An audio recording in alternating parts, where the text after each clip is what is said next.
Ένας γιατρός για τον Άγιο Βασίλη. Μια φορά και έναν καιρό, κοντά στην Ανταρκτική, υπήρχε ένα χωριό που το έλεγαν τάπο γιατί ήταν χτισμένο ανάμεσα σε δύο λόφους. Σε αυτό το χωριό υπήρχαν μόνο 3 σπίτια. Στα 2 έμεναν 2 αδέρφια με τις οικογένειές τους και στο τρίτο ο παππούς και η γιαγιά.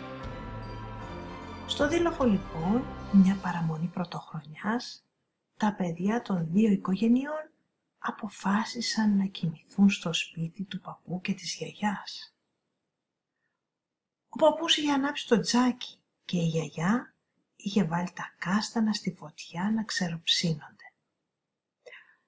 Ο κυρ Μανόλης μάζεψε τα εγγόνια γύρω του και άρχισε να τους λέει μια χριστουγεννιάτικη ιστορία για μια παραμονή πρωτοχρονιάς όπου ο Άγιος Βασίλης είχε αρρωστήσει. «Αχ, πες μας παππού», είπε η Μαρούλα, η μεγαλύτερη εγγονή. «Πες μας, σε παρακαλώ, πώς πήραν τα παιδιά τα δώρα τους?» «Α, μα αυτό είναι το θέμα, Μαρούλα», της είπε ο παππούς. «Τα παιδιά ξύπνησαν και δώρα δεν υπήρχαν».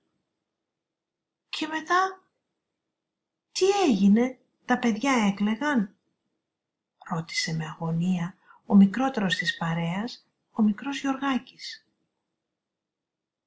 «Καθίστε αναπαυτικά να σας πω», τους είπε ο κυρ Μανόλης και συνέχισε. Τα παιδιά ξύπνησαν και δώρα δεν υπήρχαν. Τα παιδιά τότε μαζεύτηκαν όλα μαζί και δεν κάθισαν με σταυρωμένα τα χέρια, παρά ξεκίνησαν κρυφά από τους γονείς τους να πάνε να βρουν τον Άγιο Βασίλη. Στο δρόμο που πήγαιναν κάτι παράξενο συνέβη. Μια καλή μάγισσα παρουσιάστηκε πάνω στη μαγική της σκούπα. «Πού πάτε παιδιά μόνα με τέτοιο κρύο?» τους ρώτησε. «Μα να βρούμε τον Άγιο Βασίλη που είναι άρρωστος», απάντησαν τα παιδιά με θάρρος. «Άρρωστος ο Άγιος Βασίλης?» είπε με έκπληξη η μάγισσα και συνέχισε.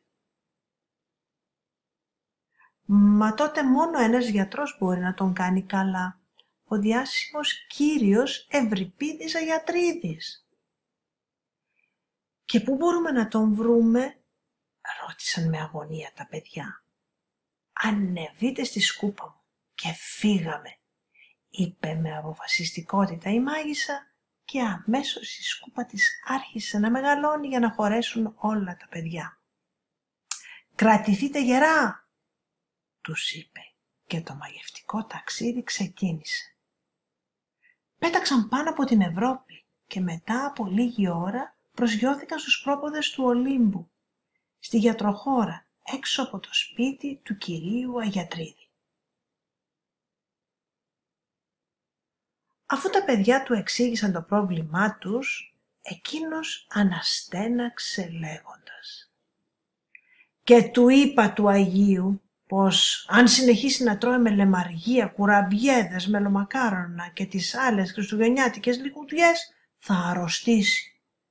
Αυτός δεν άκουσε και ορίστε τώρα το αποτέλεσμα. «Και τώρα τι να κάνουμε, γιατρέ μου?» τον ρώτησε η καλή μάγισσα. «Τώρα εσείς επιστρέψτε στο χωριό σας και αφήστε το σε μένα». «Μα πώς θα τα καταφέρεις να πας μέχρι εκεί?» ρώτησαν τα παιδιά. «Το σπίτι του Άγιου Βασίλη είναι πολύ μακριά και είναι ήδη πρωτοχρονιά». «Μάλλον δεν γνωρίζετε πως ένας Ευρυπίδης Αγιατρίδης έχει στη διάθεσή του το Άγιο Ασθενοφόρο, ειδικά για τέτοια επίγοντα περιστατικά», απάντησε ο γιατρός και έφυγε βιαστικά, βάζοντας σε μια τσάντα πρόχειρα κάποια ιατρικά. Τα παιδιά ανέβηκαν και πάλι στη μαγική σκούπα της μάγισσας καλής και ξεκίνησαν για το δρόμο της επιστροφής.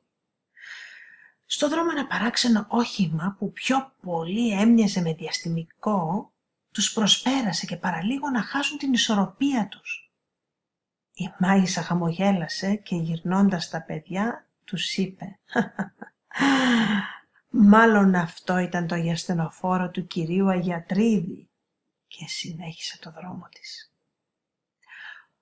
Όταν πια προσγειώθηκαν στο χωριό τους, τα περισσότερα παιδιά από την πολλή κούραση ήταν έτοιμα να αποκοιμηθούν. Με ένα γλυκό χαμόγελο γεμάτο προσμονή, αποχαιρέτησαν τη μάγισσα και πήραν δρόμο για τα κρεβάτια τους. Την άλλη μέρα το πρωί, μια έκπληξη περίμενε όλα τα παιδιά του κόσμου.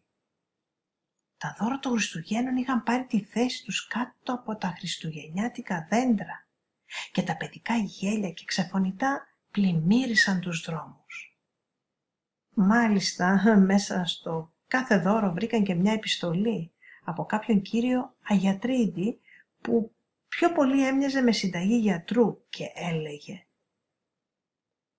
«Αγαπητά μου παιδιά, μην αφήνετε πολλά μελομακάρονα και κουραμπιέδες στον Άγιο Βασίλη, γιατί είναι σε ειδική δίαιτα». Πολλοί δεν κατάλαβαν τι σημαίνει αυτό. Τα παιδιά ήξεραν όμως και βάλαν 2 φορές τα γέλια. Άρα ο κύριος Αγιατρίδης το έκανε το θαύμα του, είπε η Μαρούλα, η μεγάλη εγγονή, και ο κυρ Μανώλης χαμογέλασε. Ναι, Μαρούλα, τα κατάφερε. Όπως τα κατάφερε και η γιαγιά με τα κάστανα. Και η κυρά Φανή παρουσιάστηκε με ένα μπολ γεμάτο ξεροψημένα μοσχομυριστά κάστανα. Στο δίλοφο της Ανταρκτικής, εκείνο το βράδυ, τα 4 εγγονάκια, μες στη ζεστή θαλπορή του κυρ Μανώλη και της κυρά Φανής, είδαν τα πιο γλυκά όνειρα, με μάγισσες καλές, σκούπες μαγικές, γιατρούς Αγίων και διαστημικά ασθενοφόρα. Ήταν θαρής για λίγο κέντρο του κόσμου εκείνο το μικρό χωριό με τα 3 μόνο σπίτια.